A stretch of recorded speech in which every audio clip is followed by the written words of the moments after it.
Gate City community is making one of their own, as our Chris Womack tells us their cries are aimed above the housing authority.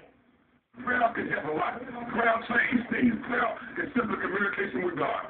Gate City. I said, yes, I did come from Gate City. I'm going to continue to go back to Gate City. When you come up around here, man, bro, we talking about coming from the bottom all the way to the top. You know, it's a money thing coming through these parties. The minds in Gate City are filled with horrible images. Tuesday night, one of their own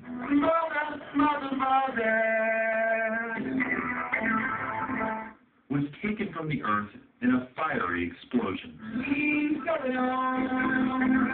Imagine how the kids think. I can imagine that. I know if they ain't getting no sleep, they not getting no sleep. If they hear they ain't sleeping like they supposed to. But in Gate City, they're calling for backup. But the Bible says we ought to always pray and pray ye one for another. And right now the community of Gate City is going to have a hardship at this time.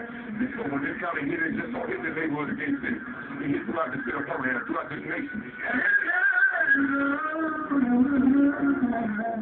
You tell them, you go tell them. God ain't the truth. Everything's for a reason, Reasons that may not seem fair. But if there is any good coming out of this, it's that Gate City is closer.